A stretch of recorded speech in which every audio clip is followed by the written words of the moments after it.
Welcome to the Investor Coaching Show, a podcast to help you get an insider's view of the financial world and escape common investment traps. We look at the financial news of the day and help you make sense of it so you can relax about money. And here's your host, Paul Winkler. All right, we're back here on the Investor Coaching Show. Paul Winkler, along with Evan Barnard, talking money and investing. And okay, Evan, I'm okay. You go. You go? Yeah. Okay. No worries.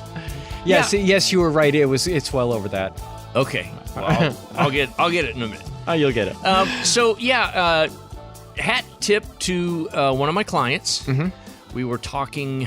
I want to say it was the start of the week. Maybe it was last week. But he had been reading a Goldman Sachs white paper. And he said, hey, there's some interesting stats on retirement and so forth, and I think you'd really find it interesting. Oh, okay. Yeah. And as we say, we have the smartest clients in Middle Tennessee and the 44 states we have clients in. I agree. And if you want to be considered a smartest client. That's right. Call 615-851-1950. There you go. Okay, there we website. Go. And but it really was an interesting study, and they I won't get into the metrics, but they did kind of break the answers down by those that were still working and those that were retired. You know, because clearly you have different views of retirement on either side of that fence. But early on in the people that were still working, they were talking about structural shifts in the costs of financial priorities, squeezing retirement savings, meaning what is keeping you from saving for retirement?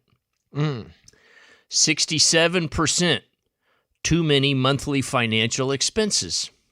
Too many. So what is keeping people that are planning for retirement, that are trying to accumulate money, trying to accumulate for retirement? Yeah. What is keeping them from saving for retirement is financial 67% so of debt? Respondents. Is that debt? I think debt's further down, actually. Well, when you said financial responsibilities, okay, nope. So not too many monthly financial expenses. Financial expenses, okay. Food, groceries, whatever. Oh, yeah, okay. just day-to-day spending. Okay. 64%, it was a financial hardship. Home repairs or medical or something like that was keeping them from being able to save. Okay. Caring and financially supporting family members. Ooh, the sandwich generation. That was 62%. Yeah. People caring for their parents and their kids at the same time. Yeah, and some of this may overlap. 58% were concerned about credit card debt. That was keeping them from doing it. 68? 58%. 58. Wow. And right below that, 57% was paying down existing loans like student loans or so forth, saving for college. That many people have that kind of debt. Wow. Okay. Well, they're worried about it. I don't know how much they have, but that's their excuse for not saving. Right. Well, I'm saying they're worried about it. They must have a lot of debt. Yeah. Wow. Okay. And so, there's always those reasons are never going to go away, right? And then looking at just some of the data of when people are retiring and major life events, because that was one of the things is life events are causing this issue. You want to guess, well, you might know this because you study all this stuff, but you want to guess what the median age of a man is for their first marriage at this point? For their first marriage? Yes. Median age of a man or median age for younger a woman. People right now? Yeah. Okay, because it's in the 30s, isn't it now? 30.2 for men. Yeah. 28.6. Yeah. The current average age of a first-time home buyer, we talked about that before, 38. Right. I was going to say almost 40. Yeah. And so, and average age of a first-time mother, 27.5. So people are delaying saving for retirement because they're delaying all these other things that are big expense items that, consume monthly expenses and all of that. Yeah, and putting it off further like that because people would typically start to save heavily for retirement in their early 50s. Before late 40s, early 50s, people would start to save. But if you're putting off those major life events till later, 5-10 years later, now that pushes you up in the middle 50s before you're able to start saving. Yeah. Wow. And then here were some interesting stats that, to me, speak to the fickle emotional nature of investors. Where would you say your retirement savings are at this moment? Ahead of schedule, somewhat ahead of schedule, on track, so forth. Oh, no. Okay. 68% of respondents say that they're very ahead, somewhat ahead, or on track Oh, my goodness. with retirement savings. Okay. Now, based on what I know about the average account balance of people in their 60s. Right. Well, That's delusional. This was followed by 68% say they'll be able to meet their retirement needs. Okay. Makes sense. 58% believe they will outlive their savings. Oh, that's funny. And so I'm like, wait a minute. Well, you're confident you're going to be fine, and Yeah. yet I think I'm going to run out of money. Well, it's funny, Evan, you say that because somebody has actually had a 401k with a huge 401k provider, huge mutual fund company. Yeah. Comes in the other day, and they had this projection on what their income would be in retirement based on their account balance. Oh, yeah. And I was just shaking my head going, there's no way. Not based on the way that mutual fund company is managing this money. We got to fix this. But I think what the fund company was doing is they were using recent past performance. The only thing I can figure is they were using, because last year the stock market was okay. The year before that, you had decent returns in the stock market for S&P 500, large U.S.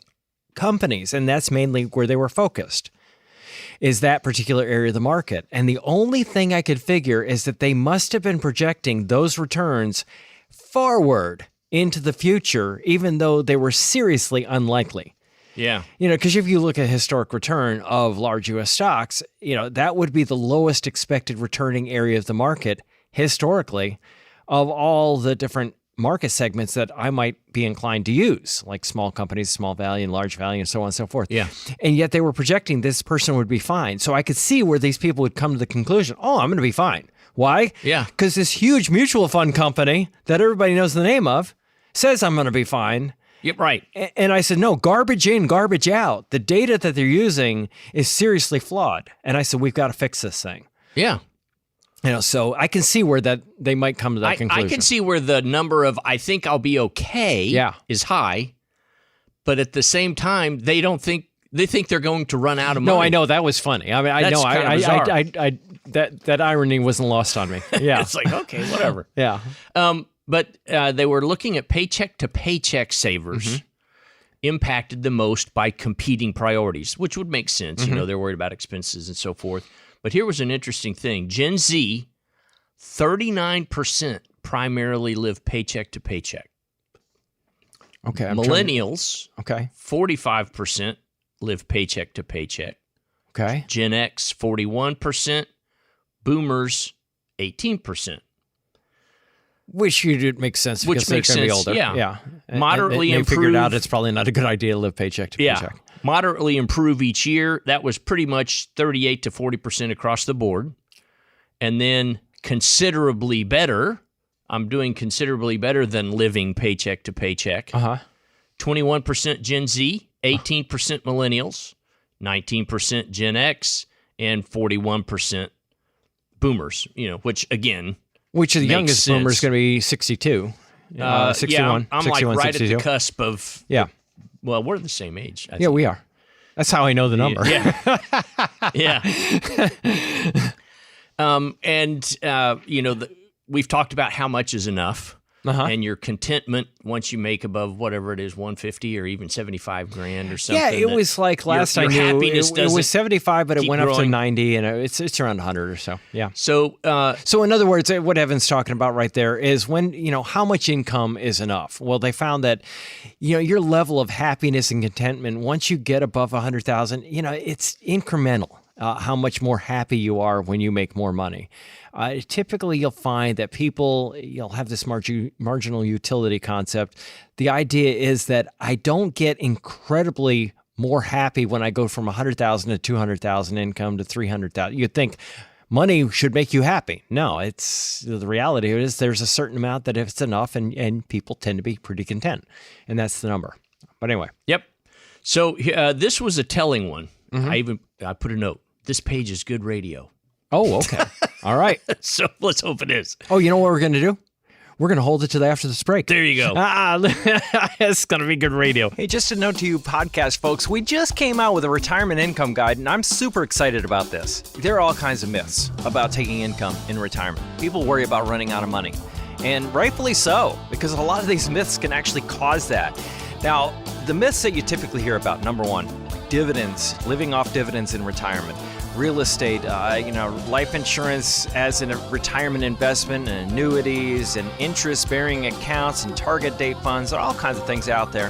What I want to do is put something together that walks through why those things are problematic, number one. Number two, the other thing that I wanted to do is walk through the evidence-based research on taking income in retirement. And we got a ton of data going all the way back to 1900.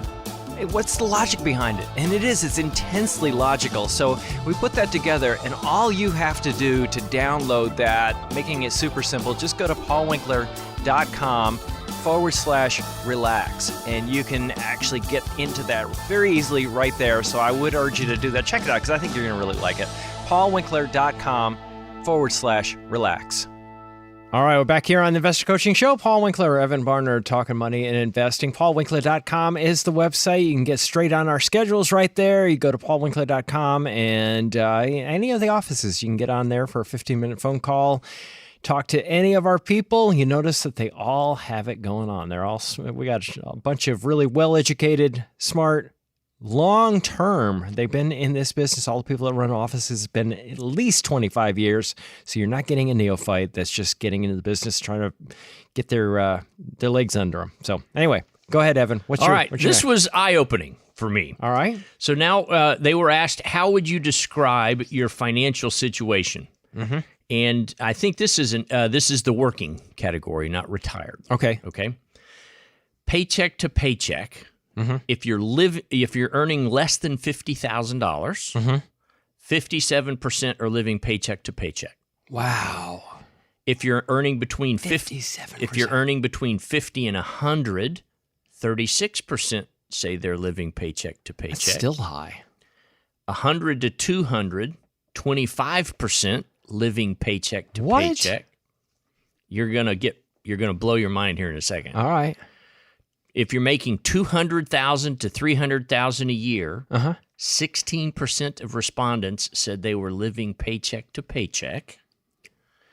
No kidding. And from $300,000 and up, 41% said they're living paycheck to paycheck. No, say that again. If you earn $300,000 or more, and they had 300 to 500 and then 500 plus, and it was the same number. Oh my goodness. 41% living paycheck to paycheck. Now I'll say either conclusion or the supposition in the study. They didn't have a decimal point in the wrong place? I'm going to guess they reviewed this data pretty good. I'm sure. That's wild. And the supposition is, in the working age, as you have this increase in income, it's lifestyle expense creep, it's vacation creep, it's my kids are going to more expensive schools. It's just, you're spending $300,000 to raise your family of 6 or whatever. But that really surprised me. Well, it's interesting because the studies of millionaires, and they were the guy with the big hat, no cattle. The guy from Texas that said, big hat, no cattle, and he was just talking about how so often a lot of these people that are in high earning professions, they're in such competition with their peers, right, that they have to show success and they overspend, whereas you'll have certain professions, and the example they used in that book was dry cleaners.